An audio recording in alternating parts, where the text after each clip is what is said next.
The night whispers across old Europe, not through forests, but through stone, castles still standing, yet not empty. Their walls remember everything.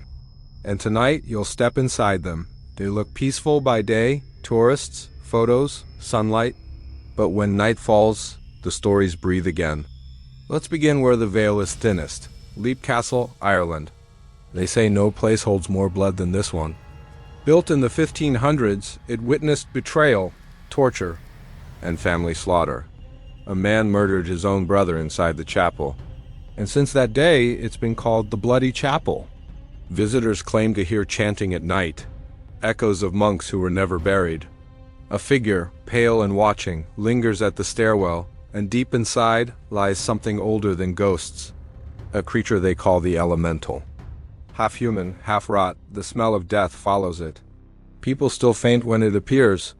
And yet, Leap Castle opens its gates to tourists. You can walk the same hallway, if you dare. Now we travel east to the heart of the Czech Republic. Houska Castle. It stands where no castle should, built over a massive hole in the ground. Locals believe it's not a cave, but a gateway to hell. Legends say prisoners were once lowered into it to see what lived below. They screamed for only seconds before silence. When the rope pulled back, their hair had turned white. Eyes wide, mouth frozen in terror. Since then, the hole has been sealed. With stone, prayers, and fear. At night, guards hear wings, not birds, but things too heavy for air. And if you visit Houska, you'll notice something strange. No water nearby, no trade routes, no defenses. It wasn't built to keep people out. It was built to keep something in. Next, we go north, Chillingham Castle, England. Even the name feels honest. This 13th century fortress hides one of the darkest dungeons in Europe. Chains still hang from the walls. And if you touch the stones, you'll feel they're warm, as if the screams never left. Visitors hear tapping from the corridor. Then a child's laughter. They call him the Blue Boy. He was found buried within the wall, still clutching a fragment of blue silk. Tourists who stay overnight say he visits them just before dawn. First as a soft light, then a small hand resting by the pillow. And suddenly, the air turns freezing cold. Even soldiers refuse to guard certain rooms. They said the shadows there move backward. Chillingham is open for tours and overnight stays. But few last until morning. Now we travel to France. To beauty and tragedy combined, Château de Brissac. Tallest castle in France, built with gold, stained with betrayal. Centuries ago, Jacques de Brez caught his wife Charlotte in an affair. In blind rage, he killed her. Her ghost, La Dame Verte, the Green Lady, still roams the halls in her green gown. Guests have seen her reflection in mirrors, her face split between beauty and rot. When she appears, the air smells like wet earth. Sometimes she hums softly, the same tune she was heard singing before death. Even the staff refuses to clean her tower after dark. And yet, the Brissac family still lives there. They say she means no harm. But she never forgave. From France, we move to Scotland, land of mist, legends. And Edinburgh Castle? Built atop an extinct volcano, its foundation hides dungeons and catacombs. Tourists walking through hear footsteps that match their pace, and the echo of a lone drummer boy.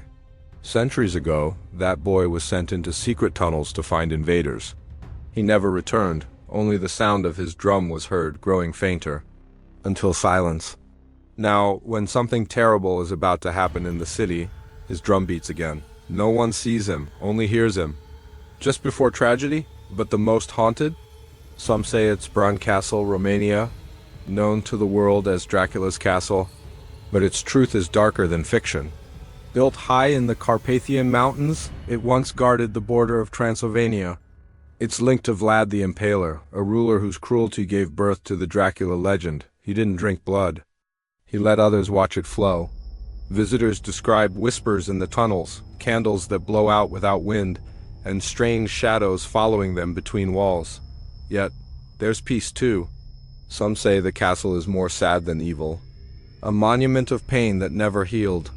Now picture this, you walk through the main hall at night, the moonlight cuts through broken glass. You hear a step behind you, then two. But when you turn, only your reflection is there.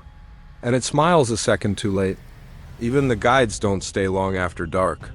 Across Europe, there are hundreds of these places, beautiful by day, alive by night. Every country carries its ghost, but Europe wears them proudly. Each castle a museum of whispers. In Germany, there's Houska Castle, a fairy tale fortress surrounded by forest mist. They say a medieval knight still guards it. His armor echoes down empty stairs at midnight. In Portugal, Pena Palace shines bright yellow by day, but at night, the forest around it hums with unseen voices. Locals call it the Hill of Souls. And in Spain, Belmonte Castle is open to ghost hunters, where a dark shadow has been caught on camera, moving between rooms. Each castle stands as a reminder. Europe's beauty hides its pain well.